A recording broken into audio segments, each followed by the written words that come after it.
Okay. My name is Sarah, and I just welcome you to the Pine Ridge Treatment Facility. It's an inpatient hospital. We treat mental health and substance abuse, and so just going to get an assessment from you today around your illness and what brought you here. So tell me a little bit about yourself and what kinds of things are going on. Well, my name is Rachel, and I've been taking care of my daughter's 6 children. My daughter started at a very young age having kids.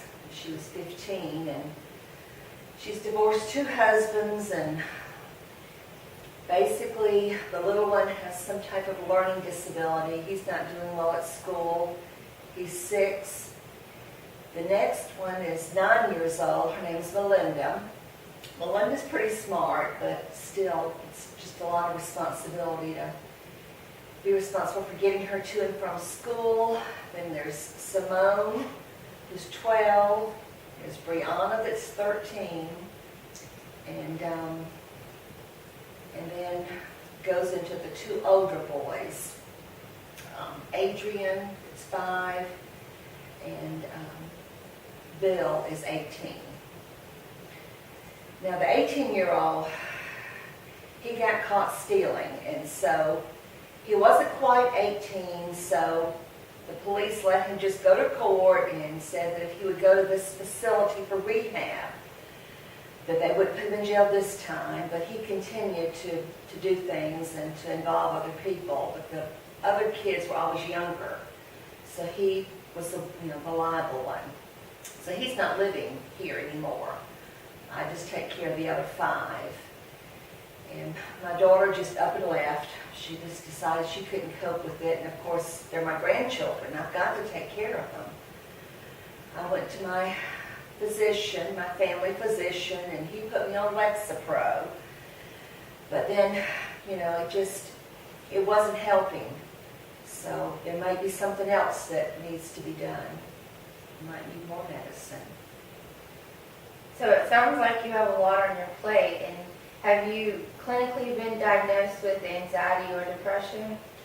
Well, now my family doctor thought that I probably had some anxiety, but he felt like that the facility could evaluate me better because he was just, family practice doctor. But, the Lexapro helped, but still, I did a lot of crying and just sat. Some days I would just sit in the chair when the kids were at school and just wouldn't do anything. Do you feel like the crying helps you relieve your stress and anxiety? Sometimes it does. Sometimes I think it does. But then sometimes it just, when I finally finish crying, I just kind of sit there in the dark and just think about things, all that I've got to do. I mean, I'm 64 years old, and I've got these 5 grandchildren that I've got to be sure they go to school and that they get their homework, and I try to take them to school, to a church too. I thought, well, maybe church would help, but they don't want to get out of bed, so there's a battle over that, going to church, and they don't want to study. I'm really afraid that the one that's 13, I'm afraid she's going to get herself in the same fix that her mother, did, getting pregnant. And her mother was going to take her to the health department and get her on birth control. And I thought, no, wait a minute, there's got to be a better way than just give her birth control pills. That's almost like saying it's okay to do these. How long ago has it been since she left? It's been 3 months. So I have a feeling that I don't know whether she'll come back or not. She grew up in Detroit. That's where we lived. And then I came down here, and I thought I was just coming to help out for a little while. I didn't realize that things had gotten so bad that she was thinking about leaving, and then she just left. So she may be up in Detroit with her sister. Probably that's where she went. These behaviors that the children are having, did they start when she left, or have they always had these behaviors? they've always had them. She struggled with trying to get them up in time to go to school. There were a few times when it was 9 o'clock before the last one finally left to go to school. And then, she had to get a job, so sometimes the kids were left unsupervised before I got here.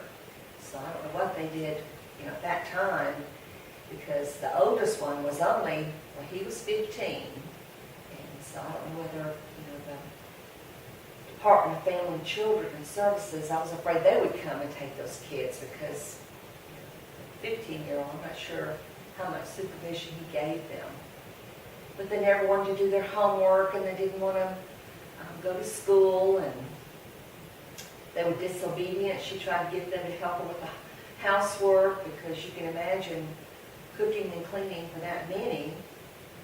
She got a part-time job. She was a sitter for sick people, private sitter. She worked for an agency for a while, but they wanted her to work a lot at night. And she would go in, I think she said she went in at 4 when she had that job, and like midnight before she got back. And again, the kids didn't have supervision to make them do their homework and be sure they got in bed at a decent time. I think she just got frustrated with everything and just left. That's why. And you don't know where she went? There's a possibility that she went to Detroit. She has a sister up there. One of my daughters lives up there.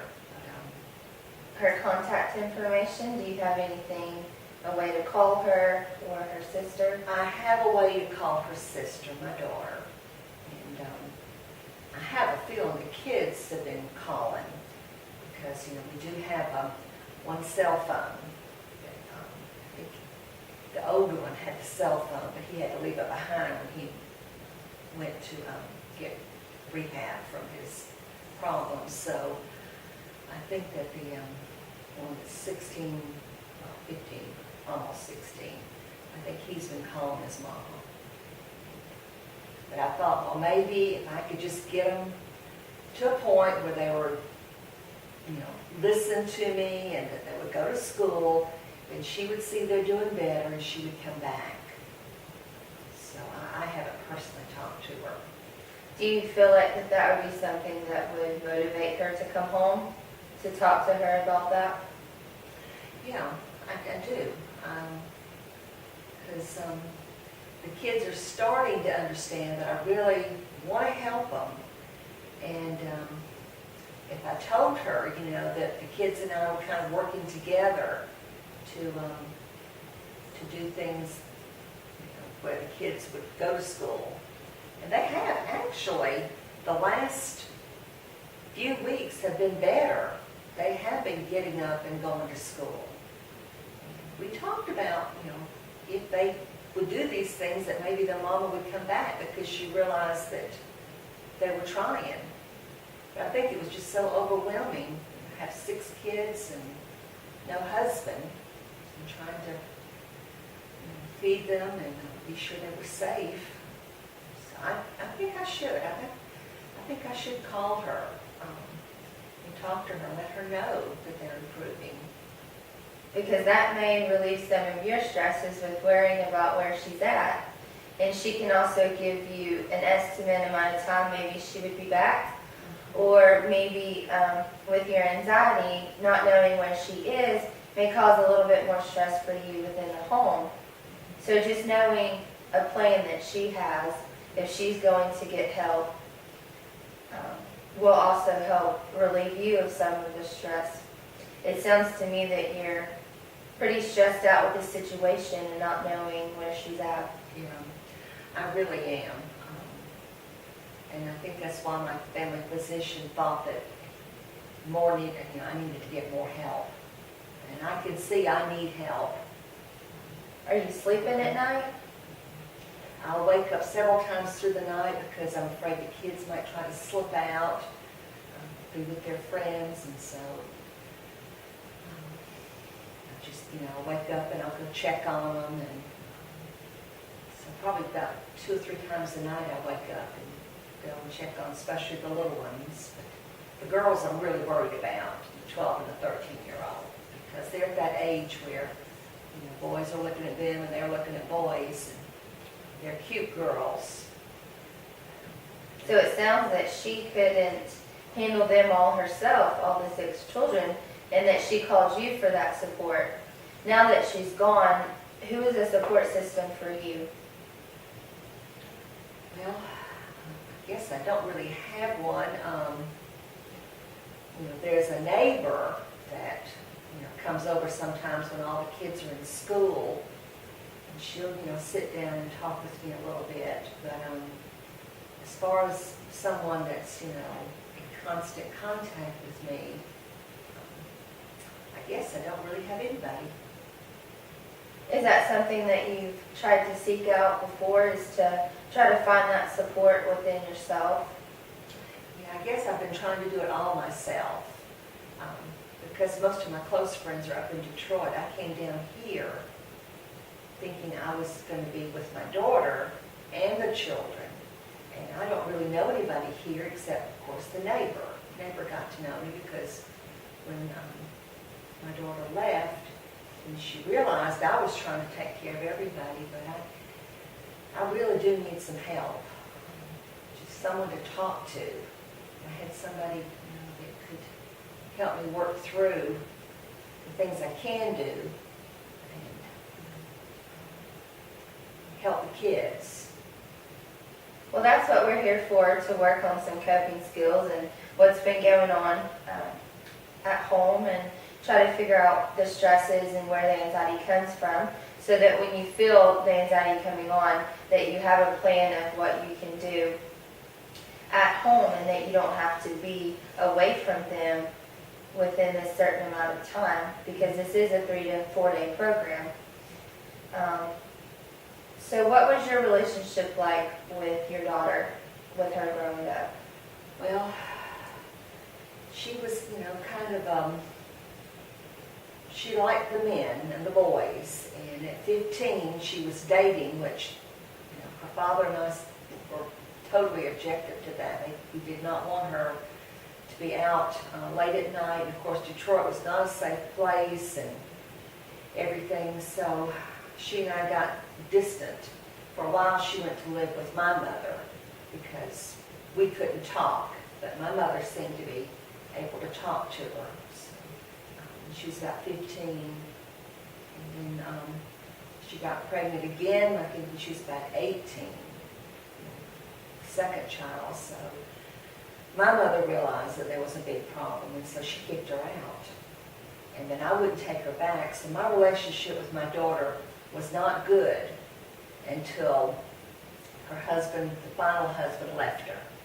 And she knew, my daughter knew she couldn't handle the situation by herself, so she begged me to come down. And we talked back and forth a couple of months before I actually came, because I needed to know that she was really serious about taking care of these kids.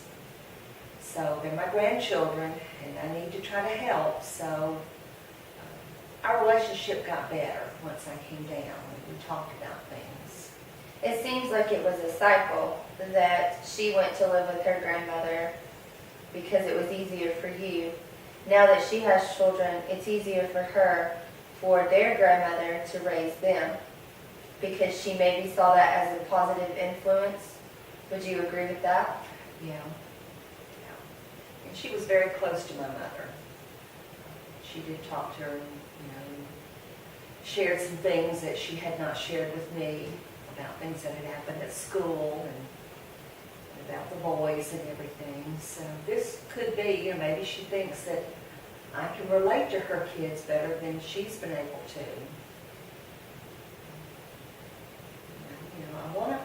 I want to help her, but I don't think I can do this by myself. I think it's going to take my daughter and I both working on things to, and I guess the kids, they need to see that their mother and I are trying to come together with some type of plan, to take care of them, be sure that they have what they need, the essentials.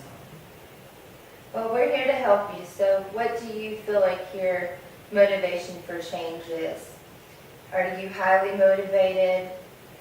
even kind of in the middle, or is it a low motivation because you know something has to change? I think I'm just kind of in the middle. I know something's got to change, but I don't know what, I don't know how to go about it. Okay, well at this facility, we're going to help you with different coping techniques and skills to take home for your anxiety, and also making sure that your medication is regulated. So I hope that you're willing to work with me throughout the next few days, and that we can be able to see a change so that you can move your motivation to high.